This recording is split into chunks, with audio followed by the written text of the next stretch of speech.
Hey YouTube, this is another product review, although it's really a comparison between two very similar products that are mechanically similar and do similar things, but there are some significant differences both in software and hardware, which I will go into. So the two products are the Stream Deck from Elgato, which I don't know what I did with the box for, and the Infinitton in this box. So I'm going to tell you the similarities between the two in what I think are positives and what I believe are negatives that they both share. So they both work in the same way in that it makes it very easy to identify and trigger whatever you have them programmed to do while doing other things, such as streaming video or playing a game or whatever you want them to do.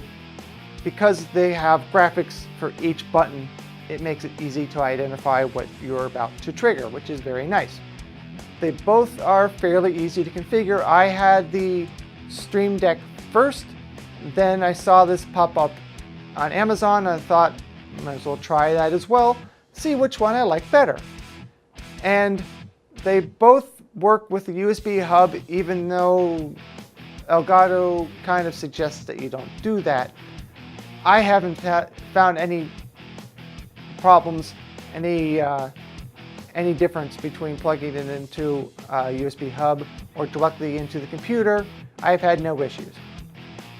What I don't like about the two is they have what seems to be a cheap display technology. It's not exactly if you know much about Apple displays and iPhones, what they call a Retina display. It's a lower quality screen, but it also has to be within a certain price range, so I kind of understand that trade-off.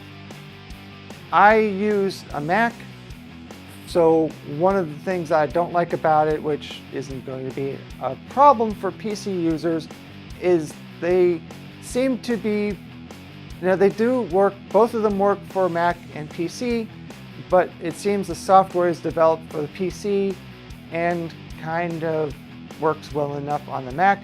What I mean by that is there is an icon for both of them in the menu bar, but neither one of them has an icon in the dock, and there are no menus in the menu bar, which doesn't mean it doesn't work, but I like a fully developed Mac program. I like to have the windows up there and the icon in the dock. So you have to go on the little gear and access the menus that way. Maybe that's fine for PC users and maybe it's fine for some Mac users. I don't really like that. They both have a thick piece of plastic over each button to distinguish which button is which, but it kind of distorts the image on the edges, which not a giant thing, but I don't like that. Also, at least for me, I set my monitor on my computer to go to sleep after a certain amount of time because it extends the life of the monitor. When the monitor goes to sleep, both products have the same issue, in my opinion, as that they don't also go to sleep mode, which some people might not want, but it's not an option you can choose. Another thing is, I'll get into fonts a little bit later, but neither one has a stroke effect, which means a line that goes around the text to make it easier to see when it's in front of certain types of graphics. They also both use 72 by 72 PPI, or that's the maximum size icon that will display in each individual button, which seems a little bit low res to me, but it works.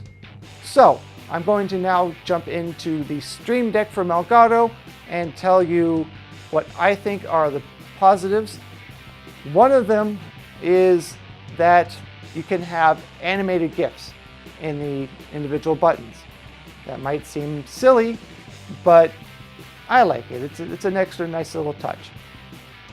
It also supports a soundboard function, which is why I started looking for the products to begin with, because I stream video on Orlandave, sometimes on here, and my newest channel, Board Games Live.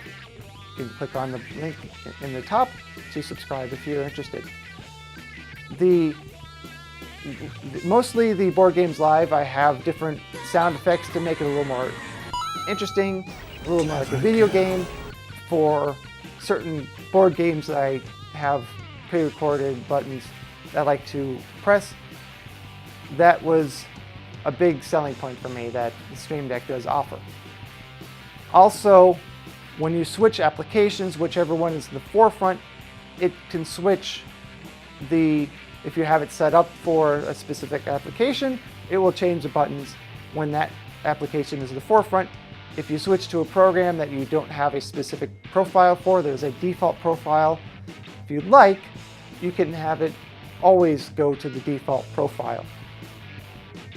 Another thing which is really nice is that the Stream Deck comes with a stand so it can lay flat on the desk, or there's several different settings to set it to a different angle, which I find very useful. And also, it's kind of silly, but you can stretch an image or have one image go across all of the buttons. Now the reason for that is both products work in the same way. I thought at first maybe there were small monitors in each button, which is why I thought, well, that's kind of strange why it's so deep within the button. It's actually one monitor, and the buttons just move in and out to press on a layer underneath to send a signal to the software to, of course, tell it which button you pressed, and to then perform whatever action you intend for it to do.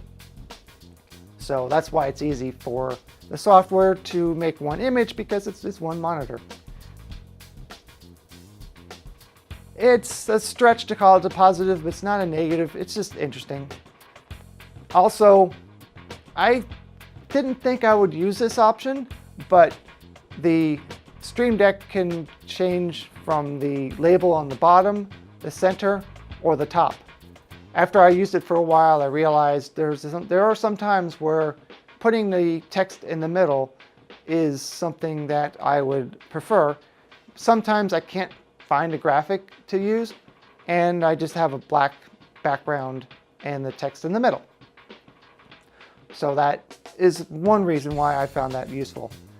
Also, it has a much better way of previewing the text. As you're typing the text in the text editor, it also shows you a preview on the monitor and on the device itself. Now, to the things I don't like very much about the Stream Deck, a big downside is I mentioned that it's a cheap monitor on both, but very, very early on working with the Stream Deck, I noticed that it gets burn-in on the display. That is, a certain icon will kind of persist if you don't know what burn-in is. And when you have something else or nothing, you can still see an outline of that icon. Not very good. It is a problem that has persisted with computer monitors for a long time. It's a little less common now, but I wish there was some way for it to maybe shift colors or have a screensaver. That might not work for everybody, but at least it would be good to have an option. Now, the good thing about that is it's a software issue, and Elgato can update that very easily. And they have been updating the software and adding new features. Now this.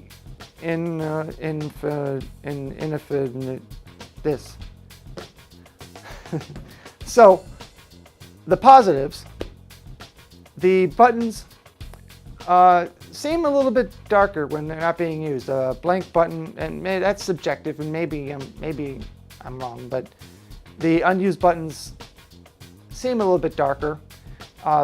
You can create, now I mentioned before, you can put one image across all of the buttons on the Stream Deck.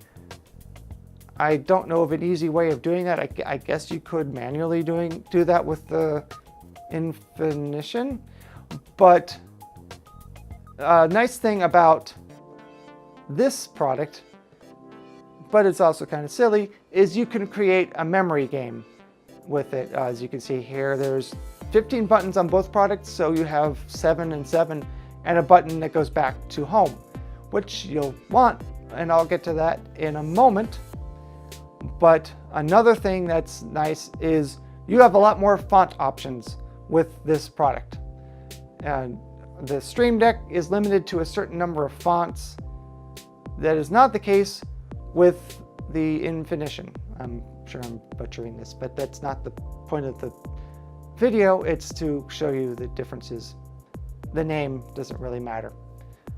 But there are more font options. You can make them, you can change them to bold or italic and things like that. But I'm going to get back to that in a moment when I talk about the things that I don't like so much about this one. And I have been testing it for leaving it on for long periods of time with the same image. I have not seen any evidence, or at least definitely not strong evidence, of screen burn-in. Another thing that's nice is it's a mild plus, but it's definitely a plus, is if you right-click, it's easier to add an action in the Infinitton. And it's also easier to export the settings in this product. With the Stream Deck, you have to export each profile separately, which if you have a lot of applications, ends up being a lot of files. And then of course you have to import each individual file after that to a new computer or wherever you're loading it from, which is something I hope that Elgato works on, but right now, not an option. Now, the things I don't like so much about the Infinitton is there is no support for GIFs. Some of you may not realize this, but a GIF is an image format. It does not automatically mean animated. There is such thing as a static GIF. The Infinitton doesn't support either animated or static GIFs. The image format is not supported at all, which isn't a big deal. You can just export it as a JPEG, but you know, it's nice to have options like that, especially if you download an image you want to use from the internet and it's already a GIF. You have to convert it to another file format, which is inconvenient, but again, something that's nice about the Stream Deck. Also, there is no soundboard function, which again, I mentioned about the Stream Deck. As of right now, there is no way to just press a button and get a sound, which for me, especially like I mentioned, is definitely a big minus. It also physically can only lay flat. There is no stand that comes with it, and that's because it is a different orientation than the Stream Deck. That to me is a pretty significant negative. And it also cannot, as far as I can tell, unless I'm missing something, I don't believe I am, you cannot make separate profiles, which means that it will not change the button layout. It will not change what you see based on which program is in the foreground, or at least not on the Mac. I haven't tested it on the PC, but now this is a big one for me. The Stream Deck can make subfolders and subfolders and subfolders. And even with 15 buttons, I ran out of buttons pretty quickly. Now that gets back to what I said before. With the memory game, you have 7 and 7 and a back button, which you need, because that's the only way you can get back. You can't switch, as I mentioned, you can't switch based on what's in the foreground. You also cannot separate labels, or you cannot set labels so it's the lower, middle, or top, but you also can't easily separate them into the two different lines. You can just hit the space bar and it goes over, but that's kind of sloppy. That is something that could be changed in software, but as of this comparison, it is not an option. It's something that is pretty common in software, so I'm surprised that they kind of overlooked that. Also, despite the fact that it has better options for text, you have to go into the editor, kind of guess how it's going to look, and then go back out of the editor, and then adjust and adjust. There's no real-time feedback for it.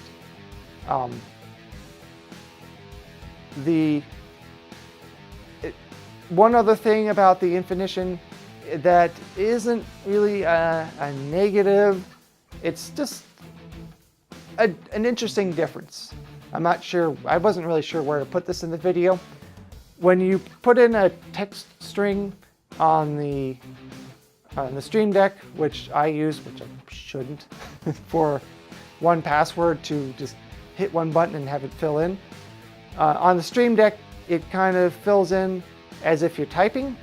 On the Infinitton, it just appears, which I prefer, but really, it's not that big of a deal. So I hope you like this. I hope this helped you decide which one you like. I know for me, this one's going back. And it's not because I can't pronounce the name. It's because of the different things. The big ones are no soundboard and no subfolders. That just pushes it straight off the table. But hopefully it doesn't break, because I do want to get my money back. But I hope you enjoyed this review and comparison. If you have not subscribed to this channel, please do. I'm trying to get to 1,000 subscribers. This year I lost monetization, which I've had since 2011 because of actions of other people. So please subscribe, please share, please leave a constructive comment below if you think I missed something or if you have further questions. Thanks for watching. And again, please like this and subscribe.